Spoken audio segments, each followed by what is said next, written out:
Hello. Hello दोस्तों, आप सभी का स्वागत है इसके टेक्निकल क्लासेस में।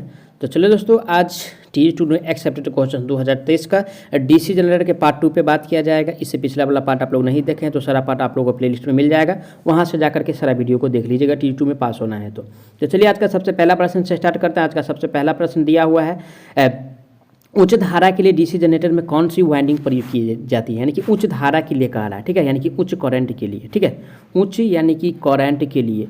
और दोस्तों यानी कि उच्च करंट के लिए जो प्रयोग करते हैं यानी कि लेप वाइंडिंग का प्रयोग करते हैं। किसका? लेप वाइंडिंग का, ठीक है। ये उच्च वाइंडिंग का, उच्च करंट का जो प्रयोग करते हैं लेप वाइंडिंग में करते हैं। ऑप्शन किस में दिया है? लेप वाइंडिंग। ऑप्शन नंबर ए में दिया हुआ है। राइट आंसर की बात किया जाए तो ऑप्शन नंबर ए सही हो जाएगा, ठीक है। अब चलिए आज का अगला प्रश्न पे चलते हैं। आज का अगला प्रश्न दिया हुआ है, यानी कि सभी विद्युत मशीन में पोल होते हैं, ठीक है, यानी कि पोल जो होता है कैसा होता है वो हमको बताना है। तो चलिए ऑप्शन पढ़ते हैं। हॉर्स शू प्रकार का पोल तो नहीं होता है, ठीक है। बी में दिया है यानी कि हेटेरोपोल प्रकार, ठीक है, हेटेरोपोल प्रकार होता है, ठीक है, हेटेरोपोल प्रकार होता है। सी में दिया है यानी कि दोनों में से कोई भी नहीं भाई, इसका प्रयोग तो नहीं करते हर्ष पोल शू का। तो राइट आंसर जो होगा दोस्तों यानी कि ऑप्शन यानी कि इसका बी सही हो जाएगा, हेटेरोपोल टाइप, ठीक है, राइट आंसर इज बी। अब चलिए आज का अगला प्रश्न दिया है, यानी कि डीसी जनरेटर में इंटरपोल वाइंडिंग जुड़ी होती है, ठीक है, यानी कि इंटरपोल वाइंडिंग जो जुड़ा होता है वो कैसे होता है वो हमको बताना है। तो दोस्तों ये जो जुड़ा होता है यानी कि आर्मेचर के साथ श्रेणी में होता है। किसके साथ? आर्मेचर के साथ यानी कि सीरीज में होता है। किसमें? आर्मेचर के साथ यानी कि सीरीज में होता है। ऑप्शन किस में दिया है? आर्मेचर के साथ सीरीज में। तो ऑप्शन नंबर ए में दिया है आर्मेचर के साथ सीरीज में। तो राइट आंसर की बात किया जाए तो ऑप्शन नंबर ए सही हो जाएगा। अब चलिए आज का अगला प्रश्न दिया हुआ है, यानी कि छोटी डीसी मशीन का योग बना होता है। किसके लिए कहा है दोस्तों? यानी कि छोटी के लिए कहा है, ठीक है, छोटी डीसी मशीन। और यानी कि छोटी डीसी मशीन का जो बॉडी बना होता है वो यानी कि कास्ट आयरन का होता है। किसका? यानी कि कास्ट आयरन का बना होता है। ऑप्शन किस में दिया है? यानी कि कास्ट आयरन। तो ऑप्शन नंबर जो दिया है यानी कि ए में दिया हुआ है। राइट आंसर की बात किया जाए तो ऑप्शन नंबर ए सही हो जाएगा, ठीक है। अब चलिए आज का अगला प्रश्न दिया हुआ है, यानी कि डीसी जनरेटर में इंटरपोल का प्रयोग डैश को खपत करने के लिए होता है, ठीक है, यानी कि इंटरपोल का जो प्रयोग करते हैं किसके खपत के लिए किया जाता है वो हमको बताना है। तो चलिए ऑप्शन पढ़ते हैं। ऑप्शन ए में दिया है दोस्तों यानी कि प्रतिघाती वोल्टेज। ऑप्शन ए में दिया है क्या? प्रतिघाती वोल्टेज, ठीक है, प्रतिघाती वोल्टेज के लिए तो किया जाता है। बी में है आर्मेचर रिएक्शन के क्रॉस चुंबकन, ठीक है, इसके लिए भी करते हैं। और सी में दिया है पोल टिप पर धारा संतुलन, तो इसके लिए नहीं किया जाता है। तो राइट आंसर जो होगा दोस्तों यानी कि और बी दोनों। ऑप्शन किस में दिया हुआ है? ऑप्शन नंबर डी में दिया है। करेक्ट आंसर की बात किया जाए तो ऑप्शन डी सही हो जाएगा। अब चलिए आज का अगला प्रश्न दिया है, यानी कि डीसी मशीन के पोल शू को पोल से डैश द्वारा जोड़ा जाता है, यानी कि पोल शू को कैसे, यानी कि पोल से जो जोड़ते हैं, ठीक है, पोल शू को कैसे जोड़ा जाता है वो हमको बताना है।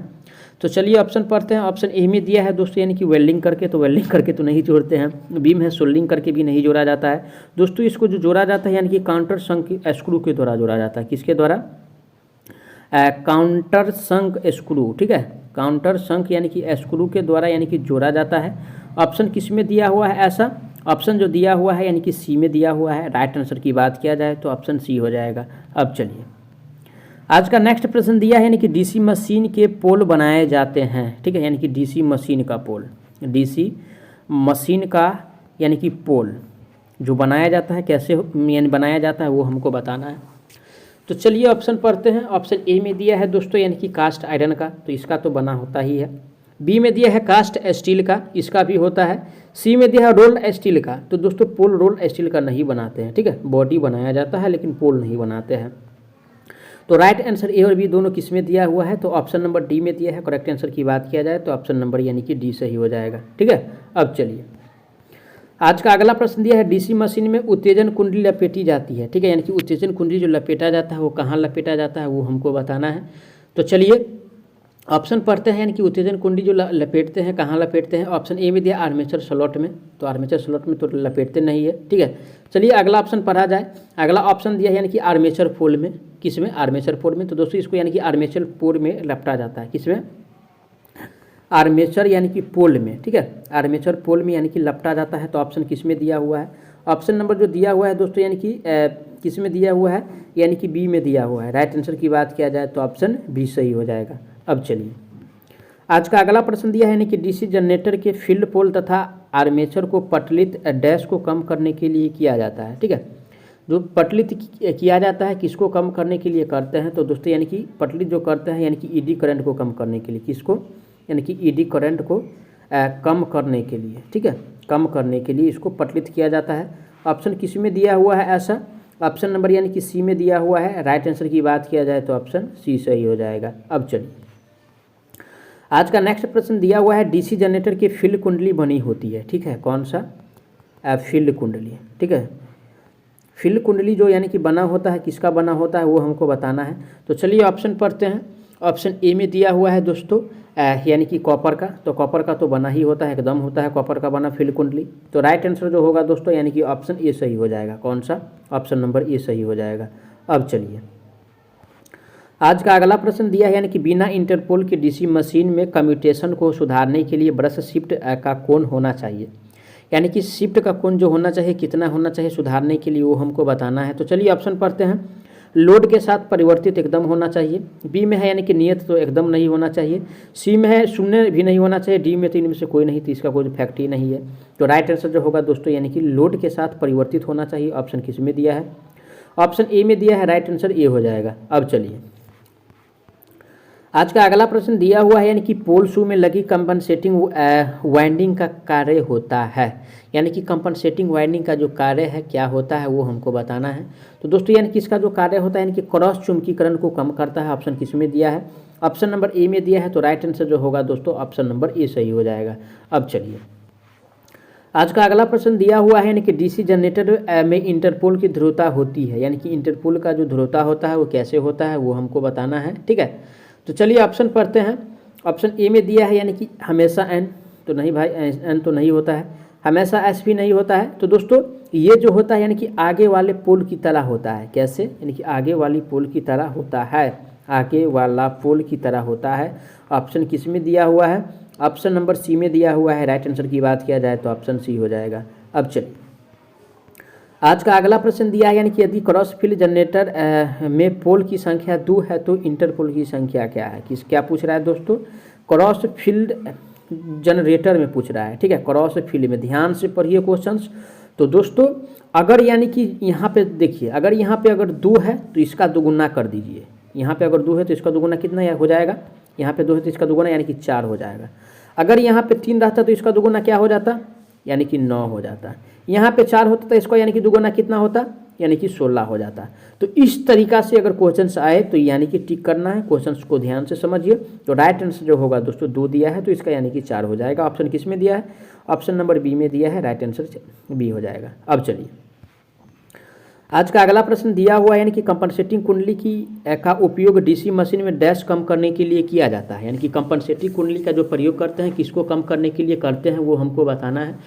तो चलिए ऑप्शन पढ़ते हैं। ऑप्शन ए में दिया हुआ है दोस्तों, यानी कि इंटरपोल जोन में आर्मेचर रिएक्शन को कम करने में, नहीं भाई इसको तो नहीं करते हैं। बी में दिया है कम्यूटेटिंग जोन में आर्मेचर रिएक्शन कम करने में, इसमें भी नहीं करते हैं।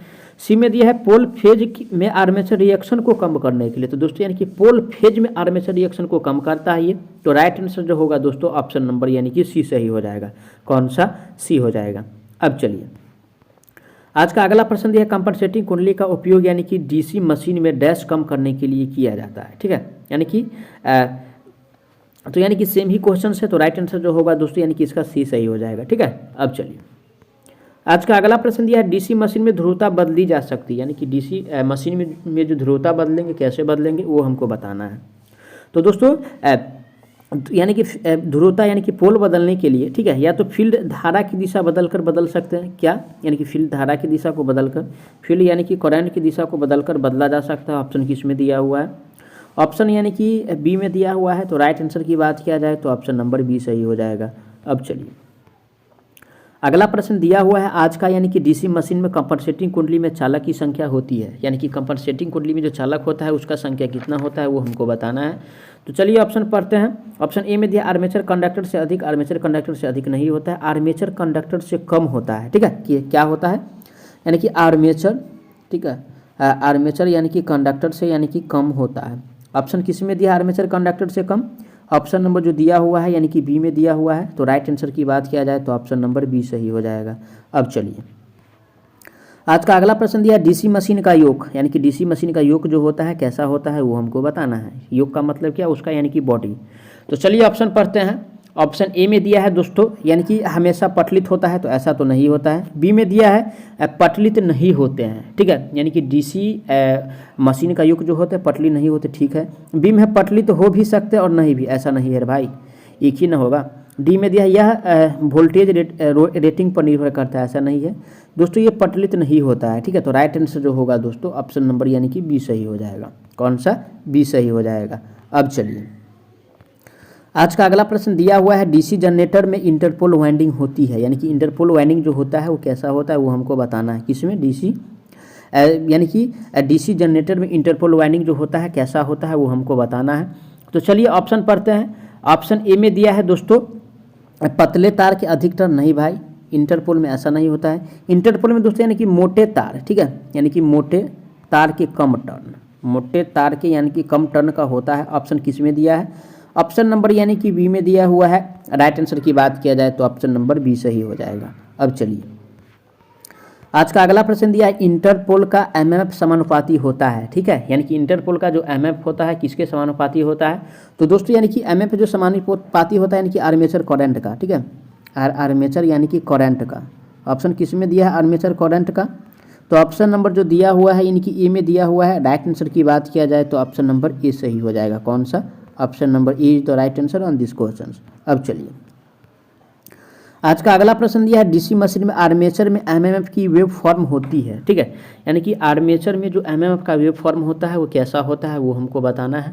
तो चलिए ऑप्शन पढ़ते हैं। तो ये जो वेव फॉर्म होता है दोस्तों यानी कि ट्रिंगुलर होता है, कैसा होता है, ट्रिंगुलर होता है, ठीक है। ऑप्शन नंबर किस में दिया है यानी कि ट्रिंगुलर। तो ऑप्शन नंबर जो दिया हुआ है दोस्तों यानी कि सी में दिया है ट्रिंगुलर। राइट आंसर की बात किया जाए तो ऑप्शन सी हो जाएगा। अब चलिए आज का अगला प्रश्न दिया डीसी जनरेटर में आर्मेचर चुंबकीय क्षेत्र निम्न में से कौन सा प्रभाव उत्पन्न करता है, ठीक है, यानी कि चुंबकीय क्षेत्र का जो प्रभाव यानी कि कौन सा उत्पन्न करता है वो हमको बताना है। तो चलिए ऑप्शन पढ़ते हैं। ऑप्शन ए में दिया है दोस्तों यानी कि मुख्य फ्लक्स को कम करना या विचुंबकित करना, ठीक है। बी में दिया है फ्लक्स को क्रॉस चुंबकित करना, ये भी ठीक है, मुख्य फ्लक्स को। टी में दिया मुख्य फ्लक्स को चुंबकित करना। तो दोस्तों यानी कि मुख्य फ्लक्स को डायरेक्ट चुंबकित नहीं करता है, या तो क्रॉस से या चुंबित किया जाता है। तो राइट आंसर जो होगा दोस्तों यानी कि ए और बी जो दिया हुआ है ऑप्शन डी में दिया है। करेक्ट आंसर की बात किया जाए तो ऑप्शन डी हो जाएगा। मैं आशा करता हूँ आप लोग सारा प्रश्न को अच्छा से समझे होंगे। अगर कोई भी प्रश्न में किसी प्रकार का डाउट है तो आप उसके लिए कमेंट कीजिए, उसका जवाब बहुत जल्द मिलने वाला है। साथ ही साथ वीडियो को ज़रूर शेयर कर दीजिएगा और डिस्क्रिप्शन में एक न्यू चैनल का लिंक मिल जाएगा, उसको ज़रूर सब्सक्राइब कर लीजिए। तो चलिए मिलते हैं नेक्स्ट वीडियो में, तब तक के लिए जय हिंद।